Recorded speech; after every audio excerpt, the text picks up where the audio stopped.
बच्चों, नमस्कार। मैं धर्मेंद्र शुक्ला स्वागत करता हूं आपका आपके अपने ऑनलाइन प्लेटफॉर्म एसचंद एकेडमी पे। साथियों, जैसा कि आप सभी को पता है कि हमारा जो फिजिक्स की क्लासेस चल रही हैं, रेगुलर हो रही हैं। अभी तक जो बच्चे पिछले लेक्चर्स को नहीं देखे हैं वो जाके वहां पे देख लेंगे। और एक बात आप ध्यान रखिएगा कि इन सारी क्लासेस को physics is all about the understanding, तो सारी क्लासों को आप रिवाइज करते रहिएगा, चीजों को प्रॉपर करते रहिएगा, है ना। चलिए, आज हम स्टार्ट करेंगे एक नया टॉपिक जिसका नाम है न्यूटन्स लॉ ऑफ मोशन, यानी कि न्यूटन के गति के नियम। आज हम न्यूटन के गति के तीनों नियम के बारे में बात करने वाले हैं। न्यूटन ने अपनी एक किताब थी उनकी प्रिंसिपिया, ठीक है, उसमें उन्होंने 1686 में गति से संबंधित 3 नियम दिए थे। उन्हें हमने न्यूटन्स लॉ ऑफ मोशन या न्यूटन के गति के नियम के नाम से नाम दिए थे।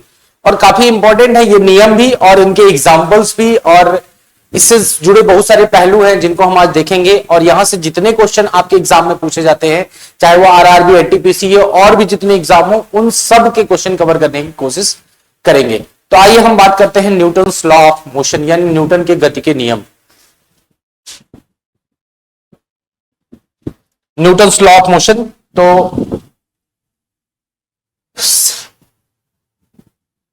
हम लोग हेडिंग करते हैं क्या, Newton's law of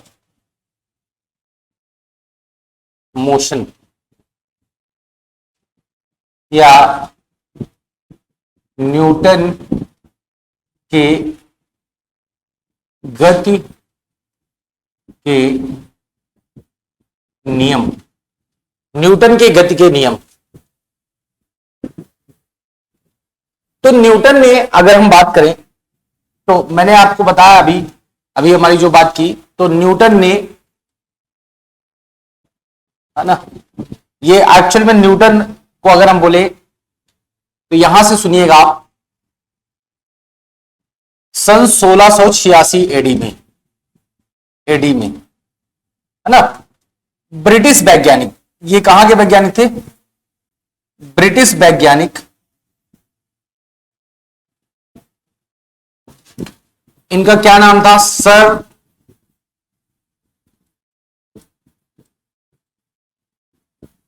Isaac Newton. इन्होंने अपनी एक बुक लिखी। अगर हम उस बुक की बात करें तो उस बुक का नाम है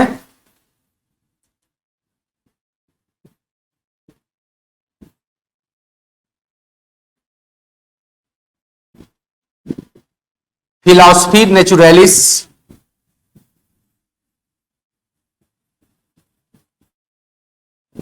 प्रिंसिपिया मैथमेटिका। इस बुक में इन्होंने गति से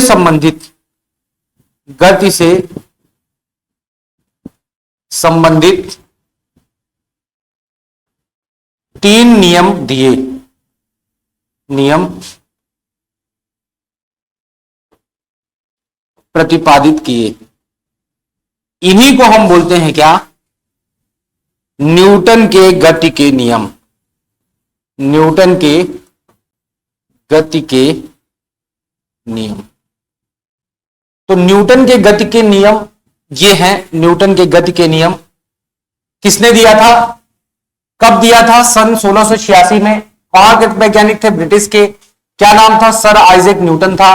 कौन सी बुक में दिया, फिलॉसफी नेचुरलिस प्रिंसिपिया मैथमेटिका में, ठीक है, ये आपको ध्यान में रखना है। तो न्यूटन ने ये गति के नियम दिए थे 3। अब हम बात करते हैं कि आखिर ये गति के नियम होते क्या है। ये तीनों गति के नियम को एक एक करके हम लोग कोशिश करेंगे समझने की। तो आइए सबसे पहले हम बात करते हैं किसके, न्यूटन की गति के प्रथम नियम। न्यूटन का गति का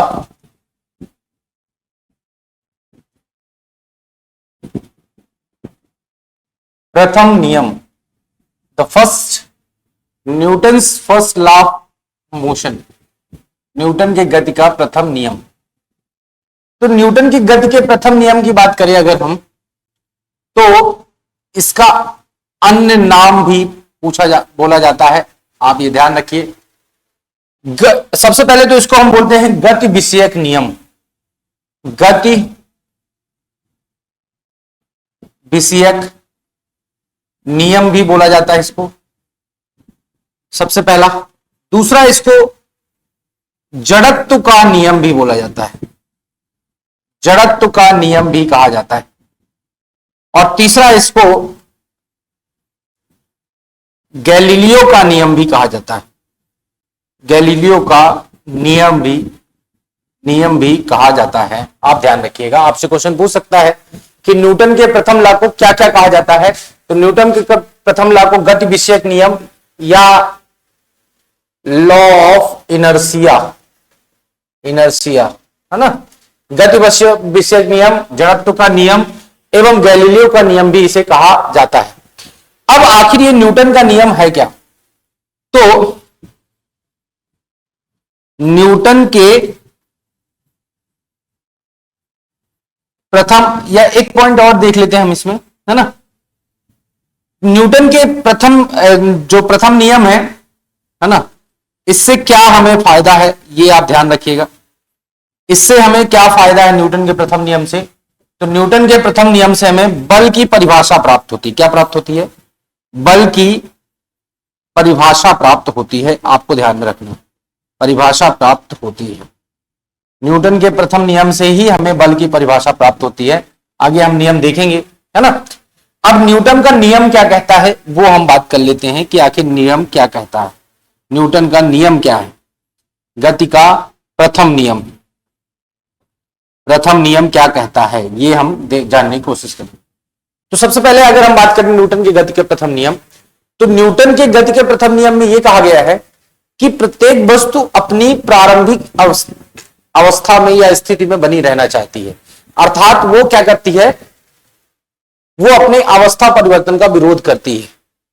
समझ गए?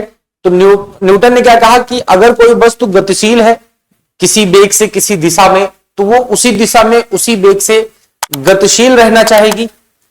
और अगर कोई वस्तु स्थिर है तो वो स्थिर रहना चाहेगी जब तक उस पर कोई बाह्य बल आरोपित ना किया जाए। तो न्यूटन का प्रथम नियम यही कहता है। न्यूटन का प्रथम नियम क्या कहता है कि प्रत्येक वस्तु अपनी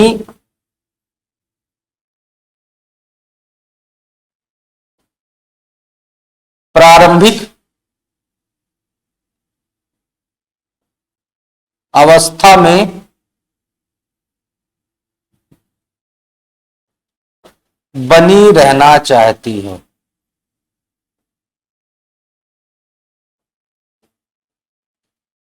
प्रत्येक वस्तु अपनी प्रारंभिक अवस्था में बनी रहना चाहती है। अर्थात अगर हम यहां बात करें, अर्थात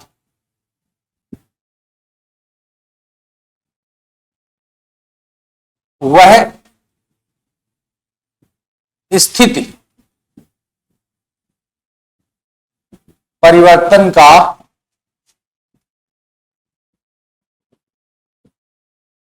विरोध करती है, स्थिति परिवर्तन का विरोध करती है। अब यहां पे हम न्यूटन के प्रथम नियम की बात करें अगर, तो यहां पे देखेंगे कि न्यूटन साहब ये कहते हैं यदि कोई वस्तु किसी दिशा में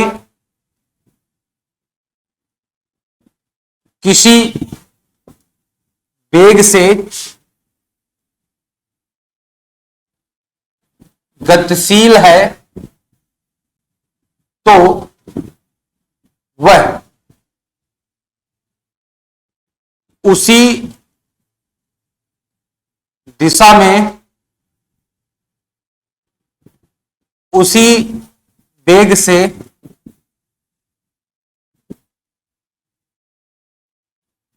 गतिमान रहेगी एवं यदि कोई वस्तु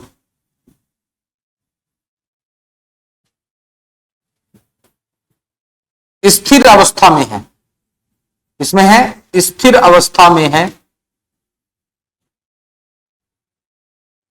तो वह स्थिर ही रहेगी रहेगी जब तक कि जब तक कि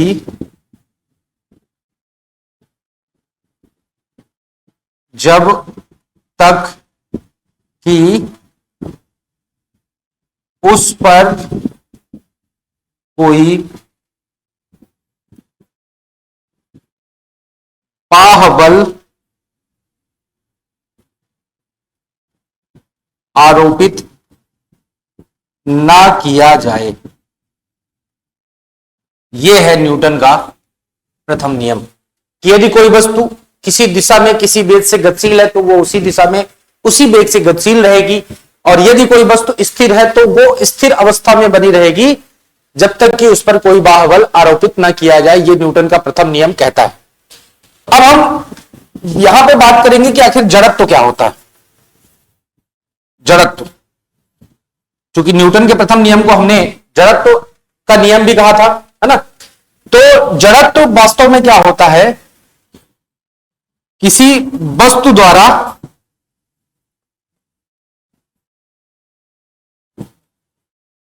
अवस्था परिवर्तन का विरोध करना। अवस्था परिवर्तन का विरोध करना, क्या करना, विरोध करना जड़त्व कहलाता है। क्या कहलाता है, जड़त्व कहलाता है। किसी वस्तु द्वारा अवस्था परिवर्तन का विरोध करना जड़त्व कहलाता है। ये आप ध्यान रखिएगा। अब जड़त्व जो होता है, ये भी आपको ध्यान रखना है कि जड़त्व जो होता है वो डायरेक्टली प्रोपोर्शनल होता है द्रव्यमान का। अर्थात यदि किसी वस्तु में जिस वस्तु का द्रव्यमान जितना ज्यादा होगा उसमें उतना ही जड़त्व होगा, और उसकी अवस्था को परिवर्तन करने के लिए उतना ही ज्यादा मात्रा में बाह्य बल आरोपित करना पड़ेगा। ये आपको ध्यान में रखना है। अब हम बात करते हैं न्यूटन के प्रथम नियम के। देखिए यहां पे हमने क्या कर लिया, यहां पे हमने देख लिया न्यूटन का प्रथम नियम। न्यूटन का प्रथम नियम क्या कहता है, इसको हम क्या कहते हैं, यहां पे हमने बात कर ली क्या, जड़त्व क्या होता है। अब हम बात करेंगे न्यूटन के प्रथम नियम के उदाहरण। यहां पे अगर हम बात करें न्यूटन के प्रथम नियम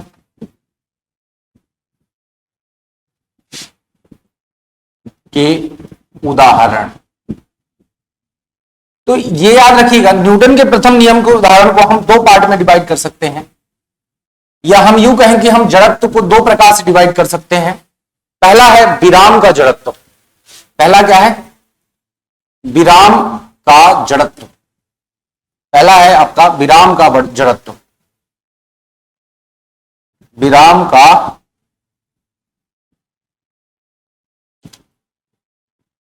जड़त्व, या हम इसी को क्या कह देंगे, विराम के जड़त्व को हम क्या कह सकते हैं यहां पे, inertia of rest. Inertia of rest, विराम का जड़त्व। और दूसरा है यहां पे गति का जड़त्व। गति का जड़त्व या inertia of motion. Inertia of motion, यहां पे हम इसको दो पार्ट में डिवाइड कर सकते हैं, न्यूटन के प्रथम नियम या जड़त्व के नियम को। तो यहां पे अगर हम बात करें, यहां विराम का जड़त्व की अगर बात करें, तो यदि कोई वस्तु, यहां पे अगर बात करें हम, तो ये क्या होता है विराम का जड़त्व। तो यदि कोई वस्तु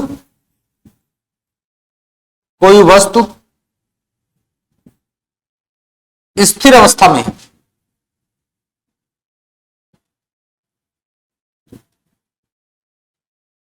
तो वह स्थिर रहना चाहती है, स्थिर ही रहेगी जब तक उस पर कोई बाह्य बल ना लगाया जाए। कोई बाह्य बल आरोपित ना किया जाए। यदि कोई वस्तु स्थिर अवस्था में है तो वह स्थिर ही रहेगी जब तक उस पर कोई बाह्य बल आरोपित ना किया जाए। अब इसका एग्जाम्पल अगर हम देखें, अगर हम इसका एग्जाम्पल, जैसे हमने बात की कि हम एग्जाम्पल देखेंगे यहां पे, तो अगर हम इसका एग्जाम्पल देखें तो जब हम छड़ी लेकर कपड़े या दरी की को पीटते हैं तो जो दरी है वो डंडे के साथ गतिमान अवस्था में आ जाती है, लेकिन जो उस दरी में जो कण है, धूल के कण हैं, वो स्थिर अवस्था में ही रह जाते हैं, इसलिए वो धूल के कण उससे निकल निकल के बाहर होने लगते हैं। तो पहला अगर हम देखें तो दरी या चद्दर को छड़ी से पीटने पर धूल के कणों का बाहर निकलना, ये जो है ये एक एग्जाम्पल है किसका, विराम के जड़त्व का, क्योंकि धूल के कण विरामावस्था में ही रहते हैं, है ना, और वो क्या होते हैं, अवस्था परिवर्तन का विरोध करते हैं बेसिकली, इसलिए वो उससे क्या हो जाते हैं, अलग हो जाते हैं। अगर हम एग्जाम्पल नंबर सेकंड की बात करें तो यहां पर आप देखेंगे, अगर गाड़ी में आप बैठे हैं, कोई व्यक्ति है ना, तो गाड़ी में बैठा व्यक्ति, अगर कोई व्यक्ति गाड़ी में बैठा है और बस अचानक रुक जाती है, तो होता क्या है कि जब बस अचानक रुकती है, व्यक्ति गाड़ी में बैठा है, तो जो व्यक्ति का वो पार्ट जो बस के संपर्क में है वो तो गतिमान अवस्था में होता है, लेकिन वो पार्ट जो संपर्क में नहीं है वो क्या होता है, वो विरामावस्था में ही रहता है, इसलिए वो क्या होता है, व्यक्ति किधर गिरता है, पीछे की ओर गिरता है, माफ कीजिएगा आगे की ओर गिरता है, आगे की ओर। तो गाड़ी में बैठा व्यक्ति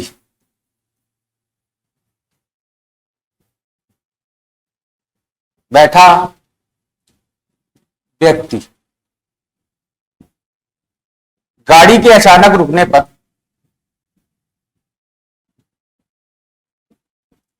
गाड़ी के अचानक रुकने पर आगे की ओर झुक या गिर जाता है, ये आप ध्यान रखें। तीसरा अगर एग्जाम्पल की बात करें, अगर हम तीसरा एग्जाम्पल की बात करें तो अगर हम दो कांच है, एक में हम पत्थर मारे और दूसरे में क्या मारे, गोली मारे, तो पत्थर वाला कांच टूट जाता है जबकि गोली वाले कांच में छेद हो जाता है, वो इसी के कारण है, विराम के जड़त्व के कारण है। तो पत्थर मारने पर कांच का टूट जाना, जबकि गोली मारने पर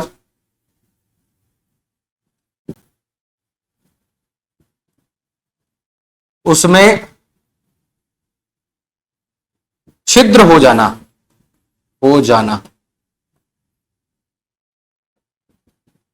विराम के जड़त्व के कारण है।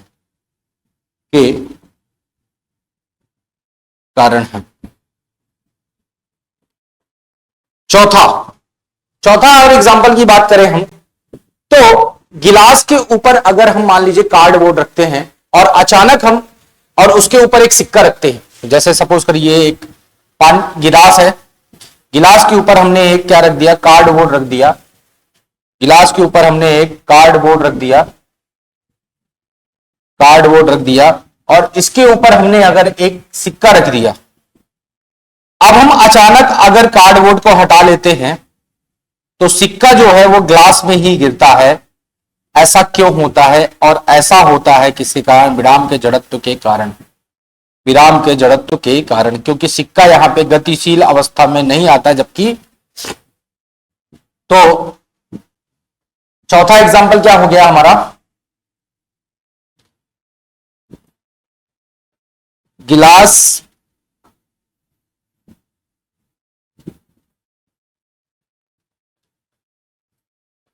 के ऊपर रखे कार्डबोर्ड पर रखे सिक्के का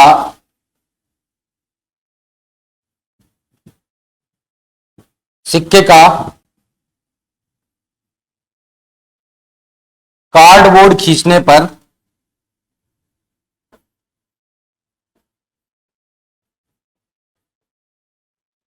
गिलास में गिरना। ये इसका चौथा एग्जाम्पल हो गया जो हमें याद रखना है। एक और एग्जाम्पल है इसका, पांचवा एग्जाम्पल भी आप याद रखिएगा। पेड़ हिलाने पर फल का टूट कर गिरना। ये एग्जाम्पल है किसका? ये भी एग्जाम्पल है विराम के जड़त्व का। तो ये 5 एग्जाम्पल आपको याद रखना है। दरी या चद्दर को छड़ी से झाड़ने पर धूल के कणों का निकलना, गाड़ी में बैठा व्यक्ति गाड़ी के अचानक रुकने पर आगे की ओर झुकना या गिरना, ठीक है। पत्थर मारने पर कांच का टूटना, जबकि गोली मारने पर कांच में छिद्र होना, गिलास के ऊपर रखे कार्डबोर्ड पर रखे सिक्के का कार्डबोर्ड खींचने पर ग्लास में गिरना। और पांचवा जो एग्जाम्पल है हमारा वो क्या है? पेड़ हिलाने पर फल का टूटकर गिरना। ये किसका एग्जाम्पल है? ये एग्जाम्पल है दोनों किसके? ये एग्जाम्पल है विराम के जड़त्व के। अब हम बात करते हैं गति के जड़त्व की। तो गति का जड़त्व बेसिकली क्या होता है? गति का जड़त्व क्या होता है कि कोई वस्तु अगर गतिशील अवस्था में है तो गतिशील अवस्था में ही रहना चाहती है। इसका मतलब यह है कि यदि कोई वस्तु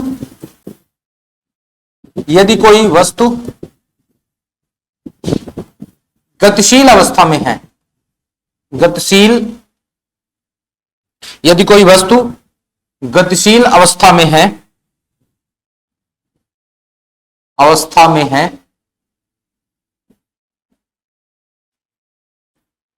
तो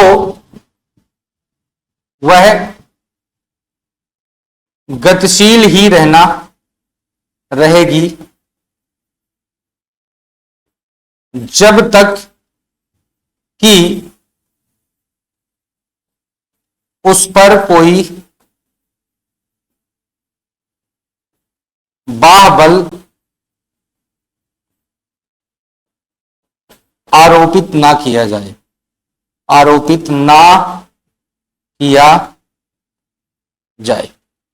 अब इसका एग्जाम्पल अगर हम बात करें, इसका एग्जाम्पल देखिएगा आप। एग्जाम्पल से बात करें अगर हम, उदाहरण की बात करें अगर हम, तो बस के अचानक चलने पर व्यक्ति का पीछे की ओर गिरना। बस के अचानक चलने पर, माफ कीजिएगा थोड़ा सा यहां पे देखेंगे एक बार थोड़ा सा।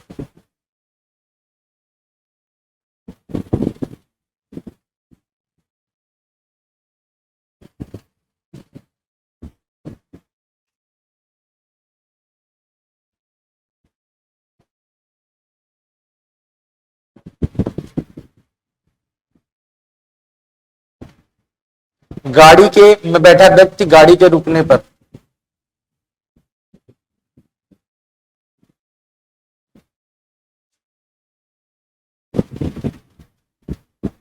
थोड़ा सा यहां पे इसको हम लोग सुधारेंगे। ये वाला जो एग्जाम्पल है इसमें क्या होगा कि अचानक गाड़ी चलने पर यात्री का किधर झुकना, यहां पे ये एग्जाम्पल आएगा, है ना। अभी मुझे ध्यान आया, अचानक बस के चलने पर यात्री का पीछे की ओर गिरना, ठीक है।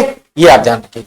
यहां पे क्या हो जाएगा, यहां पे हम बात करें अगर हम, तो आप देखिएगा इसमें क्या हो जाएगा, अचानक गाड़ी के रुकने पर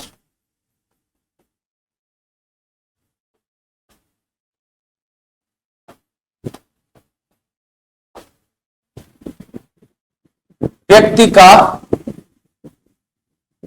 आगे की ओर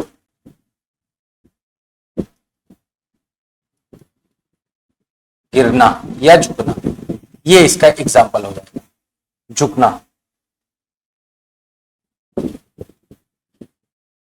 ये हो जाएगा गति का जड़त्व। दूसरा एग्जाम्पल की बात करें अगर हम, तो अगर कोई व्यक्ति घुड़सवार है, घोड़े में चला रहा है, तो घुड़सवार का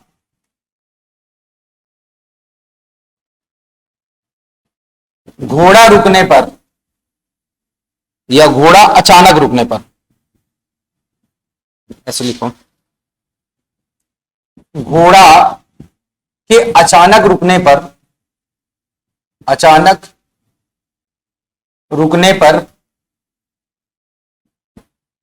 घुड़सवार का आगे की ओर झुकना या गिरना, झुकना। ये जो है, ये क्या है हमारा, ये है हमारा गति का जड़त्व। ये आप ध्यान रखिएगा, 2 एग्जाम्पल इसके याद रखिएगा, 5 एग्जाम्पल इसके। तो इस तरह से हमने न्यूटन का प्रथम नियम देख लिया। न्यूटन का प्रथम नियम क्या होता है, ये बात कर ली। जड़त्व क्या होता है, हमने ये बात कर ली।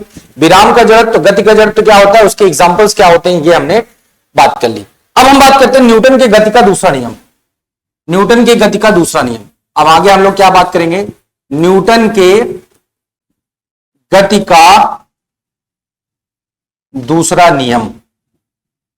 नियम। Second law, Newton second law of motion. Newton की गति का दूसरा नियम। न्यूटन की गति के दूसरे नियम की अगर बात की जाए यहां पे, तो देखिए कि न्यूटन की गति के दूसरे नियम का अन्य नाम है संवेग संरक्षण का नियम।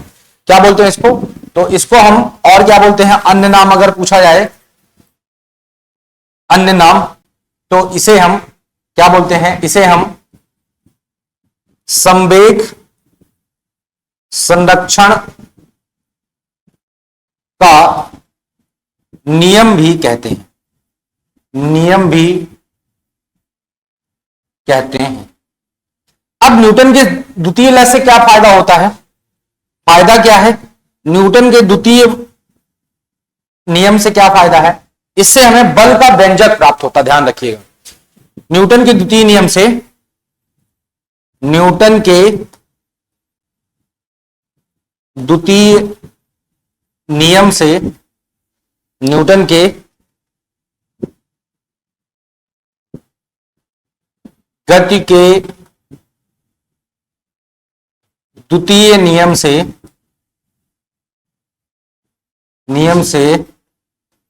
हमें बल का व्यंजक प्राप्त होता है, न्यूटन के गति के द्वितीय नियम से हमें बल का व्यंजक प्राप्त होता है।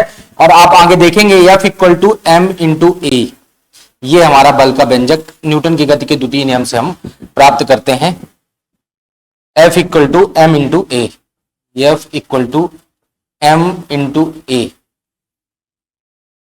ये हमारा न्यूटन की गति का द्वितीय नियम है ठीक है। चलिए अब आगे हम बात करते हैं किसका, न्यूटन की गति का द्वितीय नियम क्या कहता है, इसकी बात करते हैं। तो न्यूटन के गति का द्वितीय नियमानुसार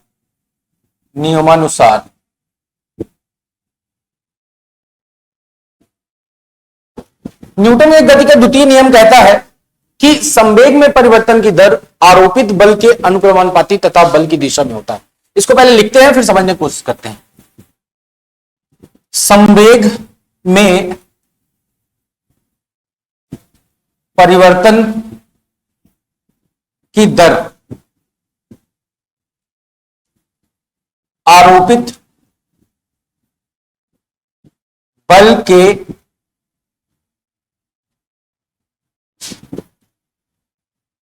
अनुक्रमानुपाती एवं बल की दिशा में ही होता है, यह कहता है न्यूटन की गति का दूसरी नियम। इसका मतलब यह है कि आरोपित बल यानी कि F जो हो गया यहां पे m इंटू ए होगा। ठीक है, ये इसका व्यंजक है। अब सबसे बड़ी चीज है यहां पे हमें जानना होगा कि ये संवेग क्या है। सबसे पहले तो हम संवेग समझते हैं कि संवेग क्या है। संवेग को हम लोग मोमेंटम बोलते हैं, मोमेंटम। तो संवेग की बात करें अगर हम, तो किसी गतिमान वस्तु, अगर कोई गतिमान वस्तु है तो उसके द्रव्यमान और वेग का गुणनफल करेंगे तो जो मिलता है उसे हम बोलते हैं संवेग। ठीक है, तो संवेग क्या होता है? बेसिकली संवेग क्या है, यहां पे किसी गतिमान वस्तु के द्रव्यमान एवं वेग का गुणनफल संवेग कहलाता है। इसे हम P से रिप्रेजेंट करते हैं, इसे हम P से प्रदर्शित करते हैं, प्रदर्शित करते हैं, इसे हम P से प्रदर्शित करते हैं, प्रदर्शित करते हैं। तो यहां पे अगर हम बात करें संवेग की, तो P बराबर m इंटू वी। यहां पे P मतलब संवेग बराबर क्या हो जाता है? संवेग बराबर हो जाता है द्रव्यमान गुणे वेग। अब इसके अगर हम मात्रक की बात करें, मात्रक की बात करें, देखिएगा यहां पे मात्रक, तो ये किलोग्राम इंटू वेग का क्या होता है? मीटर पर सेकेंड। इसका बीमीय सूत्र, यहां पे अगर हम इसकी राशि की बात करें तो ये एक सदिश राशि है, यह एक सदिश राशि है, यह भी आपको ध्यान रखना है। और इसके बीमीय सूत्र की अगर बात की जाए, यहां पे बीमीय सूत्र की, तो इसका बीमीय सूत्र क्या होता है? MLT। तो यहां पे देखेंगे द्रव्यमान है, किलोग्राम है, यानी कि M1, L1 और T-1। तो ये बीमीय सूत्र भी इसका हो गया, ये आप ध्यान रखिएगा। तो ये हमारा हो गया संवेग। तो सबसे पहले तो न्यूटन का द्वितीय नियम कहता है कि संवेग में परिवर्तन की दर आरोपित बल के अनुपाती होती है।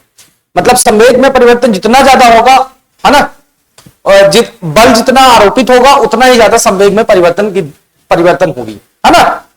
समय के साथ उतना ही परिवर्तन होगा और वो बल की दिशा में ही होगा। अब यहां पे अगर हम बात करें तो ये हमें इससे एक व्यंजक मिलता है F equal to M into A, जो बल का व्यंजक भी है। क्या है? बल का व्यंजक है, न्यूटन के द्वितीय नियम से मिलता है। अब यहां पे बात आती है कि संवेग क्या होता है। संवेग क्या होता है? किसी गतिमान वस्तु के द्रव्यमान एवं वेग का गुणनफल कहलाता है, इसे P से रिप्रेजेंट करते हैं और इसकी सारी चीजें हमने यहां पे समझी हुई है। अब हम बात करते हैं न्यूटन के गति के द्वितीय नियम के उदाहरण। उदाहरण से क्वेश्चन पूछता है कि गति के द्वितीय नियम के उदाहरण क्या होता है। अब ध्यान दीजिएगा, यहां पे उदाहरण की अगर बात करें तो जैसे क्रिकेट खिलाड़ी होता है, क्रिकेट खिलाड़ी होता है तो वो कैच करते वक्त अपने हाथों को पीछे खींचता है। उसके पीछे खींचने का कारण यह है कि संवेग में परिवर्तन के लिए, संवेग में परिवर्तन अचानक ना हो, और अचानक ना हो तो बल थोड़ा सा क्या पड़ जाए?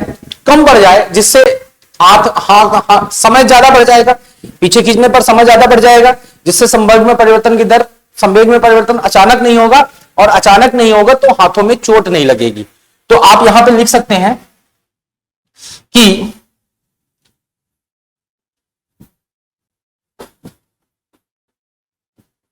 क्रिकेट खिलाड़ी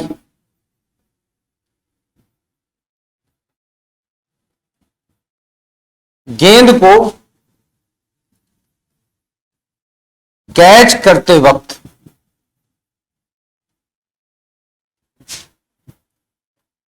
अपने हाथों को हल्का पीछे की ओर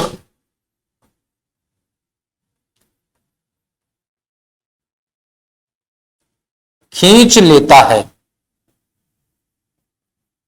ताकि संवेग में परिवर्तन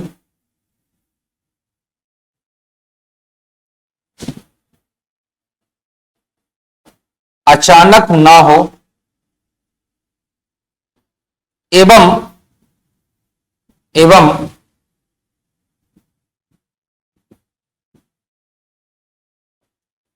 बल के मान को घटाकर चोट लगने की संभावना को कम किया है। चोट लगने की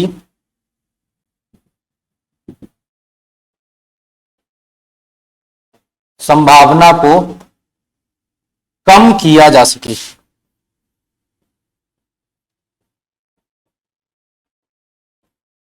ये आप ध्यान में रखिए। अब यहां पे हम न्यूटन की गति का जो प्रथम नियम है, फर्स्ट हो गया। अब यहां पे हम बात करेंगे सेकंड की। न्यूटन की गति, माफ कीजिएगा, एग्जाम्पल नंबर फर्स्ट हो गया यहां पे न्यूटन की गति के सेकंड नियम का फर्स्ट एग्जाम्पल हो गया। अब यहां पे हम सेकंड एग्जाम्पल की बात करेंगे। यहां पे हम एग्जाम्पल नंबर सेकंड की बात करेंगे, सेकंड की बात करेंगे। तो यहां पे आप देखिएगा कि जब भी कोई ऊंची कूद या लंबी कूद वाला व्यक्ति है, तो ऊंची कूद या लंबी कूद करते समय वो मिट्टी को खोद लेता है, या फिर कोई अगर ऊंचाई से कूदता है तो फर्श में कूदने की अपेक्षा गद्दे में कूदता है या बालू पे कूदता है, तो उसको चोट लगने की संभावना कम होती है। सेम टू सेम ये संवेग संरक्षण का नियम ही है। यहां पे भी सेम चीजें की जा रही है, जैसे हम समय के मान को बढ़ा दे रहे हैं जिससे चोट लगने की संभावना को कम किया जा सके। तो ऊंची कूद एवं लंबी कूद, कूदने वाला खिलाड़ी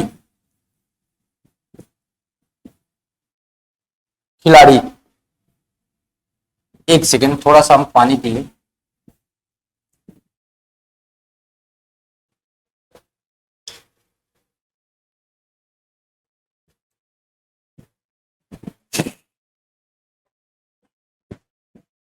ऊंची कूद एवं लंबी कूद कूदने वाला खिलाड़ी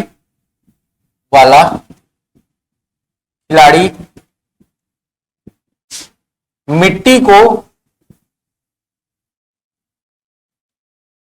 हल्का सा खोद लेता है ताकि समय के मान को बढ़ाकर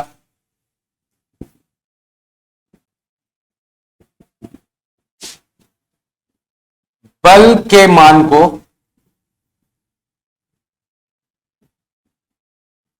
घटाया जा सके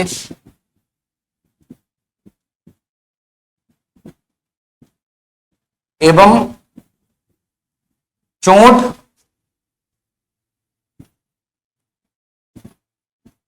लगने की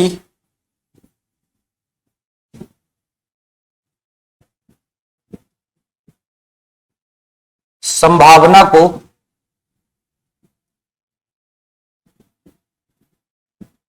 कम किया जा सके। चोट लगने की संभावना को कम किया जा सके।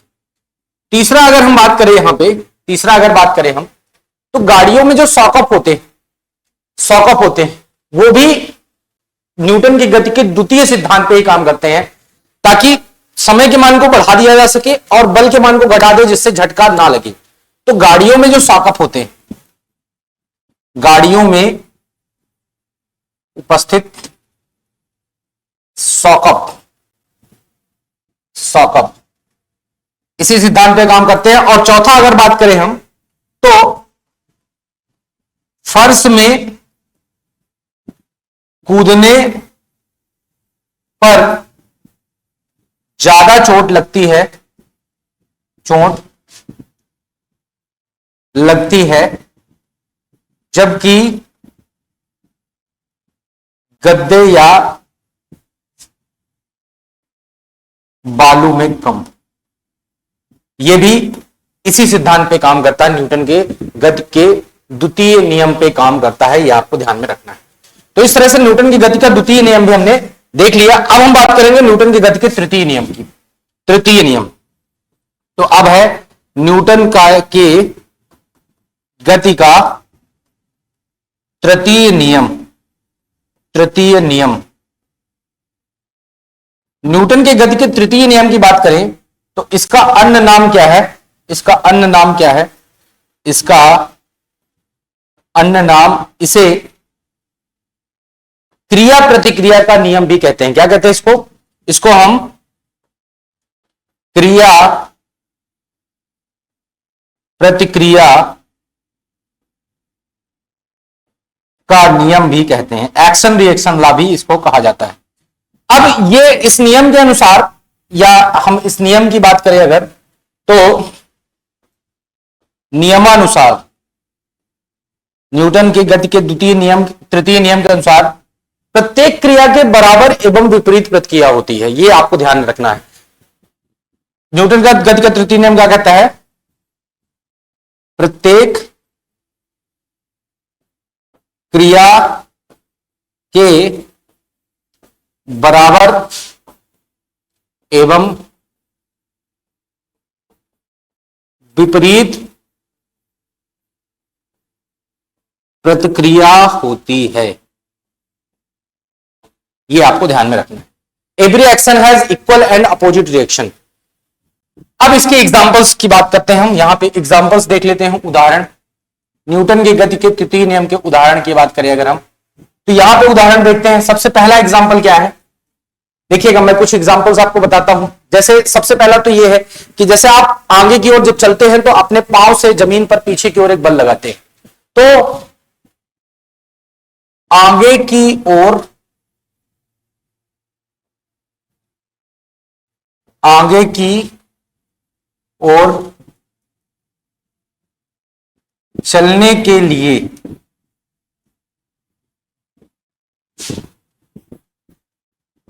जमीन से पीछे की ओर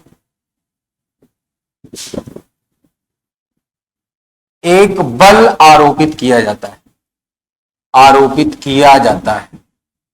सबसे पहला तो यही है। दूसरा, जब कोई व्यक्ति बंदूक से गोली चलाता है तो बंदूक की गोली आगे की ओर जाती है, व्यक्ति पीछे की ओर, व्यक्ति को पीछे की ओर झटका लगता है। तो यह भी दूसरा नहीं, इसका भी न्यूटन की गति का, बंदूक चलाने पर, बंदूक चलाने पर गोली आगे एवं व्यक्ति का पीछे की ओर झुकना, और झुकना, यह न्यूटन की गति का तृतीय नियम का। तीसरा अगर हम बात करें, रॉकेट जो है, रॉकेट का धुआं जिस स्पीड से नीचे की ओर जाता है उसी स्पीड से रॉकेट ऊपर की ओर जाती है, उसके अगेंस्ट। तो रॉकेट के धुएं का नीचे की ओर एवं रॉकेट का ऊपर की ओर जाना, और जाना। चौथा, आपने देखा होगा जब समुद्र की, नदी के किनारे जब व्यक्ति नाव से दूर कूदता है, नाव से जब जमीन की ओर कूदता है तो नाव पीछे की ओर और व्यक्ति आगे की ओर गिरता है, यह जाता है। नाव से उतरते समय व्यक्ति का आगे की ओर तथा नाव का पीछे की ओर लुढ़कना, तथा नाव का पीछे की ओर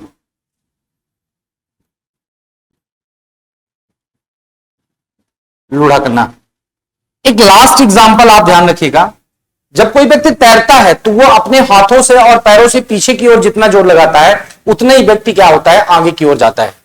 तो तैरते व्यक्ति, तैरते समय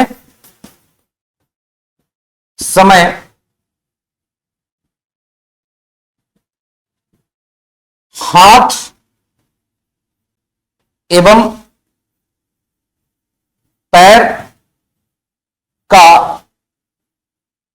पीछे तरफ जोर लगाना, ठीक है। एक और हम देख सकते हैं कि जैसे जब पानी से हम कुएं से पानी भरते हैं और अचानक रस्सी टूट जाती है तो बाल्टी नीचे चली जाती है और व्यक्ति पीछे की ओर गिर जाता है। तो कुएं में पानी भरते समय रस्सी टूटने पर व्यक्ति का पीछे की ओर गिरना,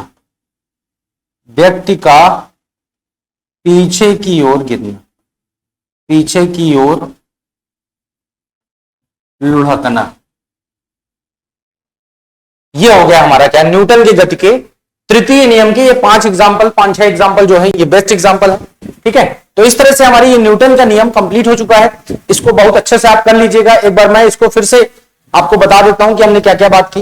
यहां पे आप देख सकते हैं, यहां पे हमने बात की क्या कि न्यूटन ने अपनी लॉ किस पुस्तक में अपना लॉ दिया था। फिर उसके बाद न्यूटन का प्रथम नियम को अन्य नाम क्या है, इसके फायदे क्या हैं और प्रथम नियम क्या कहता है। इसके बाद जड़त्व क्या है, जड़त्व में विराम का जड़त्व, गति का जड़त्व क्या है और न्यूटन के जड़त्व के एग्जांपल्स क्या क्या हैं, कौन कौन से एग्जांपल्स हैं, ये हमने बताया आपको। फिर उसके बाद न्यूटन की गति का दूसरा नियम क्या है, इसका फायदा क्या है ना। फिर न्यूटन के द्वितीय नियम क्या है और संवेग क्या है, संवेग है ना, संवेग का बीमी सूत्र क्या है, कैसी राशि है, इसके उदाहरण क्या क्या है। फिर उसके बाद न्यूटन की गति के तृतीय नियम की हमने बात की, अन्य नाम की बात की हमने, यहाँ पे अन्य नाम की हमने बात की है ना, और लगभग हमने सारी चीजें यहाँ पे इसके एग्जांपल्स की हमने बात कर ली। तो इस तरह से न्यूटन के गति के जो तीनों नियम है वो हमने पढ़ लिए हैं बहुत अच्छे से। ठीक है, नेक्स्ट क्लास में फिर हम एक नए टॉपिक के साथ आपके सामने प्रस्तुत होंगे। तब तक के लिए दीजिए इजाजत। Thank you very much.